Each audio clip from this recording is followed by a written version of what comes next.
at work, answering calls on the balcony, bringing home tired smiles and empty explanations. His wife, Laura Parker, was 6 months pregnant, her body slowing while his life accelerated away from her. Daniel told himself the affair was temporary, just a mistake wrapped in stress and infidelity never arrived like a storm. It crept in through distance. Daniel Parker began staying late ambition. Laura didn't scream when she sensed the truth.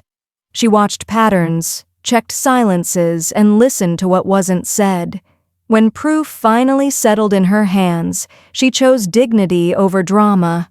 One suitcase, one decision, no begging, no scenes. The divorce came quietly, but the damage was permanent. Sometimes betrayal isn't loud.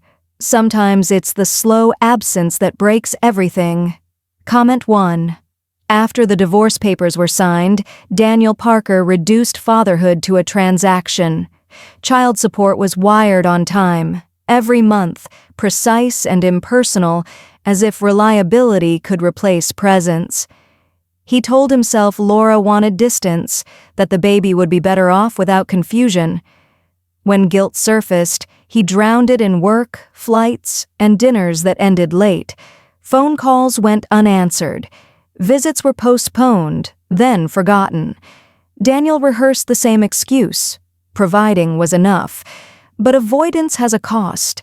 By choosing absence, he surrendered moments that never return. First smiles, first words, first steps. The space he left behind hardened into habit, and habit into identity. Long before consequences arrived, he had already decided to run from them all. Rebecca Collins entered Daniel Parker's life with confidence and clarity.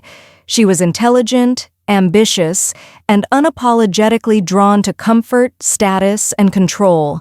With her, nothing felt heavy. There were no questions about responsibility, no conversations about sacrifice, no reminders of what Daniel had abandoned. Their relationship operated on convenience, shared dinners, polished events, mutual benefit. Rebecca never demanded more, and Daniel mistook that ease for understanding.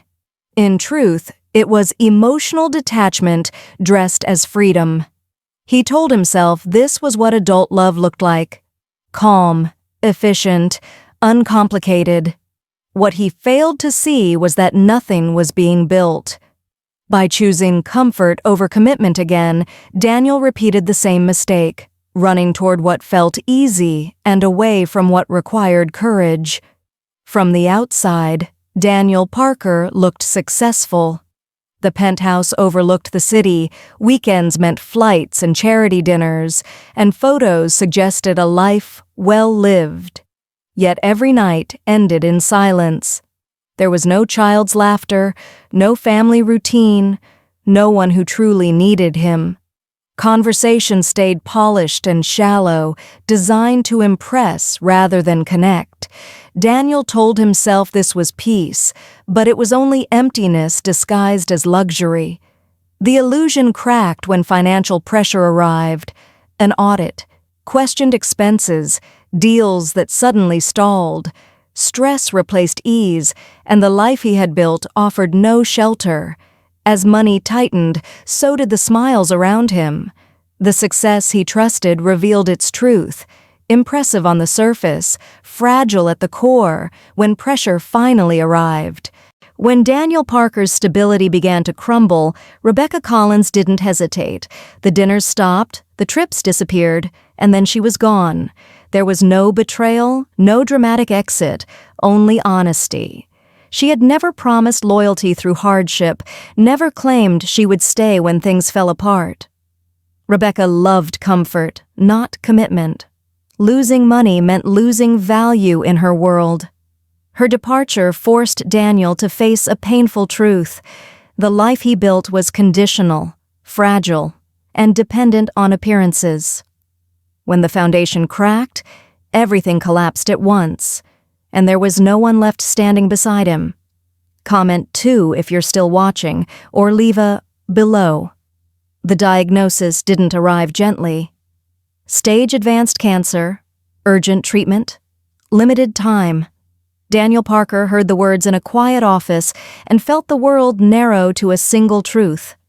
He was alone. Rebecca was already gone. Friends kept their distance. Family felt like strangers. For the first time, success couldn't shield him from fear. Sitting in his empty apartment, Daniel realized there was no one to call. Not for comfort, not for strength. That night, with shaking hands, he reached out to Laura Parker. Not as her former husband, not to ask forgiveness, just as a frightened man facing his own mortality. When she answered calm and guarded, Daniel understood something painful and clear. The only person who had ever truly known him was the one he had abandoned. Daniel Parker met his son for the first time when the boy was no longer a baby, but a curious child with steady eyes and unfiltered questions. There was no recognition, no bond, only polite curiosity. That distance hurt more than the diagnosis.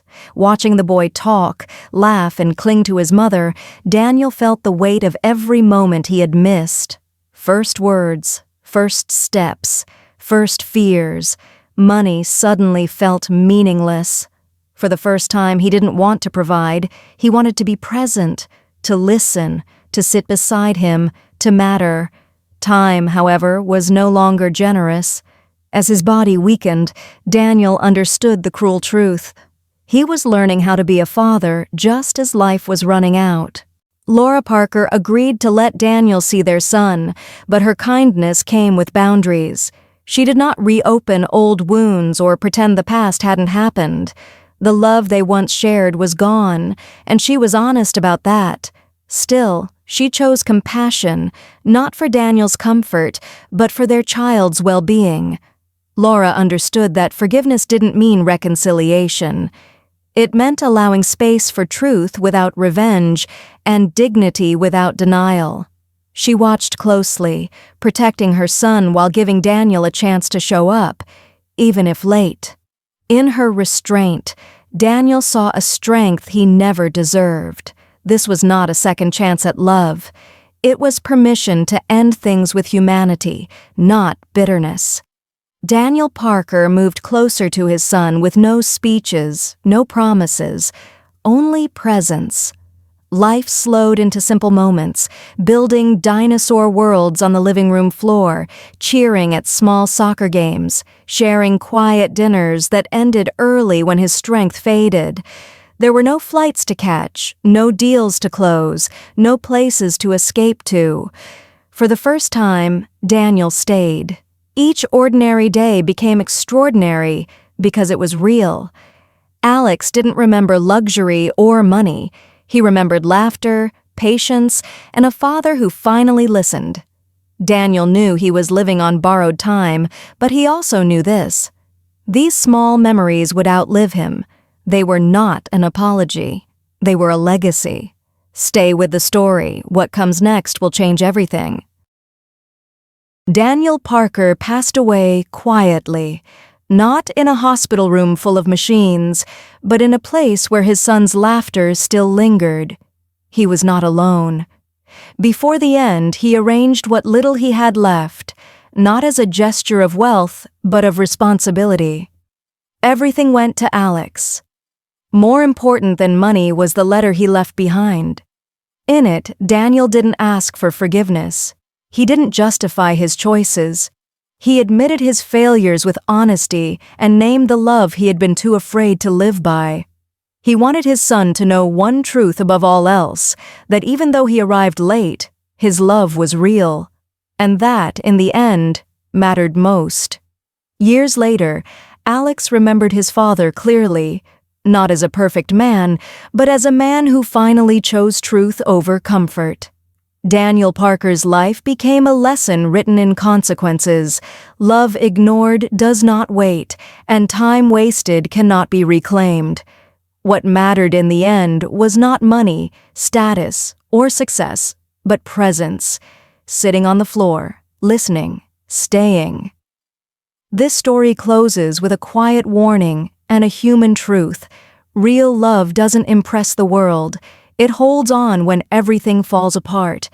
If this story made you pause, reflect, or see your own life differently, don't ignore that feeling. Subscribe for more real-life moral stories. Like the video to support the channel, and share your thoughts in the comments. Your voice matters.